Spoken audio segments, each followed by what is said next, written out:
Hello. I had to make a video on this. దీని గురించి ఈ న్యూస్ గురించి షార్ట్‌గా చెప్పేస్తాను. ఇక్కడ మనకి ఫోటోలో ముందు కనిపిస్తున్నారు కదా! సెల్ఫీ తీస్తూ ఈయన పేరు అతుల్ సుభాష్. ఈయన గురించి చాలా న్యూస్‌లో నడుస్తుంది. ఎందుకంటే ఈయన ఒక 1 అవర్ లాంగ్ చనిపోయే ముందు ఒక 1 అవర్ లాంగ్ వీడియో తీసి ఒక సూసైడ్ నోట్ రాసి చనిపోయారు. ఆ వీడియో మీకు యూట్యూబ్‌లో అవైలబుల్ ఉంటుంది. టైప్ చేసి కూడా చూడొచ్చు. అయితే ఈయన చాలా లాంగ్ ఒక లీగల్ బ్యాటిల్ ఫైట్ చేసి చనిపోయారు. దేని గురించి battle? Divorce and child custody గురించి. డివోర్స్ అంటే డెఫినెట్లీ వైఫ్‌తో ఇష్యూస్ జరిగిన డివోర్స్ అయింది. చైల్డ్ కస్టడీ ఏంటంటే విడిపోయిన తర్వాత వైఫ్ వాళ్ళ చిన్న బేబీని తీసుకెళ్ళిపోయి బాబుని ఈయనకి దూరంగా ఉంచేసిందనమాట. ఆల్మోస్ట్ 3 ఇయర్స్ అయితుంది. బాబుని కనీసం చూడనివ్వలేదు కూడా. ఈయన మల్టిపుల్ టైమ్స్ ఆమెకి అప్లికేషన్స్ పెట్టారు, నోటీస్ పంపించారు. అయినా కూడా చూడనివ్వలేదు. అయితే ఈయన ఒక సీనియర్ ఎగ్జిక్యూటివ్ అనమాట. బెంగుళూరులో ఒక కంపెనీలో పనిచేస్తున్నారు. ఈయన వైఫ్ ఒక ఎంఎన్‌సిలో పనిచేస్తుంది. మంచి యాక్సెంచర్ కంపెనీలో పెద్ద జాబే చేస్తుందామె. అయితే ఈయన మీద 9 కేసెస్ ఫైల్ చేసింది ఆమె. రకరకాల cases. Dowry, harassment, mental torture, unnatural sex ఇలాంటి కేసెస్. ఈయనేమంటాడు? అయన్నీ తప్పులు, అందులో ఏది నిజం కాదు అని. సో, చచ్చిపోయే ముందు ఆయన ఛాతీ, చెస్ట్ మీద లెటర్ రాసాడు కదా! ఒక 24 పేజ్ సూసైడ్ నోట్ రాసి దాని మీద జస్టిస్ ఈస్ డ్యూ అని రాసి చనిపోయాడు. అయితే ఎందుకు ఈయన చనిపోవాల్సొచ్చిందంటే, డివోర్స్ జరిగినప్పటి నుంచి వైఫ్ ఫ్యామిలీ ఈయన దగ్గర నుంచి large amounts of money demand చేయడం స్టార్ట్ చేసిర్రు. ఆయన అప్పటికి ప్రతి నెల 40,000 ఇస్తున్నాడు. ఎందుకంటే బాబు ఉన్నాడు కదా! మన దగ్గర ఏంటి, వైఫ్ విడిపోయిన తర్వాత వైఫ్ మెయింటెనెన్స్‌కి, పిల్లల మెయింటెనెన్స్‌కి డబ్బు ఇవ్వాలి అని చెప్పేసి. ఈయన 40,000 ఇస్తూనే ఉన్నాడు ఆయన పనిచేసిన దగ్గర నుంచి. బట్ ఆమె ఏం అడుగుతుంది? నాకు నెలకి 2,00,000 కావాలి. 1,00,000 బాబుకి, 1,00,000 నా మెయింటెనెన్స్ కోసం అని చెప్పి. అయితే ఆమె ఏం అలిజ్ చేసింది? నేను ఆయనతో ఉన్నప్పుడు నన్ను రోజు డౌరీ అని సతాయించేవారు.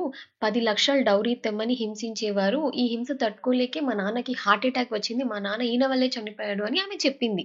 10,00,000 అడిగాడంట ఆయన అందుకు. బట్ ఈమెకు మాత్రం ఆఫ్టర్ డివోర్స్ 2,00,000 పర్ మంత్ కావాలంట. సరే, ఆ తర్వాతైనా మొత్తం కేస్ ఒకేసారి సెటిల్ చేసుకుందామా అని ట్రై చేస్తే ఫస్ట్ 1,00,00,000కి సెటిల్మెంట్ ఒప్పుకున్నారు అమ్మాయి వాళ్ళ ఫ్యామిలీ. బట్ ఆ తర్వాత 3,00,00,000కి పెంచేశారనమాట. ఇదే విషయం మీద కోర్టుకెళ్తే జడ్జ్, వైఫ్, ఈయన కోర్ట్ ప్రొసీడింగ్స్ నడుస్తున్నప్పుడు ఈయన చెప్పాడు, మేడం అంత సమ్ మేము ఎట్లా పే చేస్తామంటే, ఏమో మీ దగ్గర ఉంది కావచ్చు అందుకే ఆమె అడుగుతుంది కావచ్చు అని. ఈయన ఉండేసి అట్లా కాదు మేడం, ఎప్పుడు అమ్మాయి సైడే జస్టిస్ ఉంటుందా? అబ్బాయిలు కూడా ఎంతమంది సూసైడ్ చేసుకుని చచ్చిపోతున్నారు తెలుసా ఇలాంటి టార్చర్ వల్ల అంటే, వైఫ్ అందంట మరి నువ్వు కూడా చేసుకోకపోయినావు సూసైడ్ అని. దానికి జడ్జి నవ్విందట. జడ్జి నవ్వి ఆ అమ్మాయిని బయటికి వెళ్ళమని చెప్పి, ఇగో ఇదంతా కాదు, ఈ కేసులు తెగవు, ముందుకు నడవవు, ఇట్లా కాకుండా ఒకేసారి సెటిల్ చేసుకోరాదు, ఐ హెల్ప్ యూ, నేను హెల్ప్ చేస్తే సెటిల్ చేసుకోవడానికి, నాకు 5,00,000 ఇవ్వు అని ఆ జడ్జి అడిగిందంట. ఒక ఆమె 5,00,000 ఆమెకు అడిగింది. సో ఇవన్నీ చూసి ఈయనకేమనిపించిందంటే, నేనిచ్చే డబ్బుతో నా ఎనిమీస్ స్ట్రాంగ్ అవుతున్నారు, నా శత్రువులు స్ట్రాంగ్ అవుతున్నారు, కానీ ఎవరికి మంచి జరుగుతుంది? ఆ బాబునా చూడనిస్తలేదు 3 సంవత్సరాల నుంచి. అయితే మన దగ్గర ఎట్లుంటదంటే ఇండియాలో బేబీ 13 ఇయర్స్ కంటే యంగర్ ఉన్నారనుకోండి, తల్లి దగ్గర ఉంటారు. ఎందుకంటే చాలా చిన్న పిల్లలకి మదర్లీ కేర్ అవసరం అన్నట్టు. 13 ఇయర్స్ తర్వాత వాళ్ళు ప్రిఫర్ చేస్తే, లేదు నేను మా డ్యాడీతో ఉంటామంటే వాళ్ళు డ్యాడీతో ఉండొచ్చు. ఈ అన్ని కేసెస్ కాకుండా కూడా డ్యాడీ దగ్గర ఉండాలంటే ఆమె ఆడపిల్ల సైకలాజికల్లీ అన్‌ఫిట్ ఉండాలి. ఆమెకి చాలా బ్యాడ్ రెప్యుటేషన్ ఉండాలి. సరిగ్గా పెంచలేదు అని, ఆమె దగ్గర ఉంటే రిస్క్ అని, ఇట్లా రెప్యుటేషన్ బ్యాడ్ ఉంటే ఫాదర్‌కి ఇస్తారు. కానీ ఈ కేస్‌లో ఈమంతా బానే ఉంది కాబట్టి ఈమె దగ్గర ఉన్నారు చైల్డ్. ఇయన్నీ చూసి ఇప్పుడు 3,00,00,000 నేను తేలేను ఆర్ ప్రతి నెలకి ఆమెకి 2,00,000 ఇవ్వలేను. ఇస్తే ఆమె ఇంకా మంచిగా స్ట్రాంగ్ అయితది. ఆమె లైఫ్ ఆమె చూసుకుంటది. బట్ నాకెక్కడ న్యాయం జరుగుతుంది అని చెప్పేసి ఆయన సూసైడ్ చేసుకుందామని డిసైడ్ అయిపోయాడు. నాకిక్కడ అర్థం కానిదేంటంటే, ఒకప్పుడు విమెన్ లైక్ హోమ్ మేకర్స్ ఎక్కువగా ఉండే కదా! పిల్లల్ని చూసుకుంటూ, ఇంట్లో పని చేసుకుంటూ, మాక్సిమం ఈ పని చేసుకుంటూ ఉండేవారు కాబట్టి, సడెన్‌గా డివోర్స్ అయినా కూడా ఆమె మెయింటెనెన్స్‌కి మనీ ఇచ్చేవారు. అండ్ అది ఇవ్వాలి కూడా. ఎందుకంటే తను హోమ్ మేకర్, పిల్లల్ని చూడాలి, అన్ని పనులు చేసుకోవాలి ఇంటికి. బట్ కొంచెం ఫాస్ట్ ఫార్వర్డ్‌లో ఈ సెంచరీకొచ్చినప్పుడు విమెన్ కూడా ఈక్వల్లీ ఎంపవర్డ్ ఉన్నారు. మంచిగా చదువుకుంటున్నారు, పెద్ద జాబులు చేస్తున్నారు. ఎందుకు 2,00,000 నెలకి? ఆమె ఆల్రెడీ అంత పెద్ద జాబ్ చేస్తుంది యాక్సెంచర్‌లో. మంచి సాలరీ వస్తుంది. అలాంటప్పుడు ఆ మనీతో వాళ్ళ బేబీని పెంచుకుంటూ, ఈయనిచ్చే 40,000 తన బేబీకి ఖర్చు చేసుకుంటూ, ఆమెకు ఆమె సంపాదించుకోలేదా? సో దీని మీద డిబేట్ చాలా అవసరం.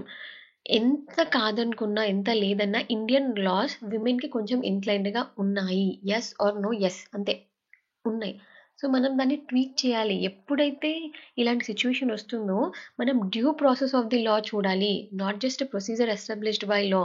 డ్యూ ప్రాసెస్ ఆఫ్ లా అంటే చట్టం ఫెయిర్‌గా, జస్టిసియబుల్‌గా, రీజనబుల్‌గా ఉందా అసలు? జస్ట్‌గా ఉందా? ఎందుకంటే ఈయనకి ఇంత అన్యాయం జరిగింది కదా. మనం కన్క్లూజన్స్కి జంప్ అవ్వద్దు. ఒకసారి ఆమె సైడ్ స్టోరీ కూడా వినాలి. ఇన్వెస్టిగేషన్ నడుస్తుంది. ఇంకా జడ్జి కానీ ఆమె కానీ రెస్పాండ్ అవ్వలేదు. బట్ దెన్ ఆమె 2 లక్షలు అడగడం కానివ్వండి, ఇలా జడ్జి నవ్వడం కానివ్వండి, ఇదంతా అయితే కరెక్ట్గా లేదు కదా.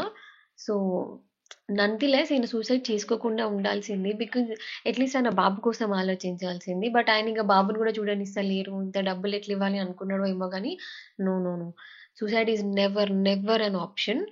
ఐ హోప్ ఇప్పటి నుంచైనా ఒక డిబేట్ స్పార్క్ అయ్యి లాస్ ఇంకా నుంచి రీజనబుల్గా ఉండాలి. There are many loopholes, అవన్నీ కరెక్ట్ అవ్వాలి. So yeah, thank you.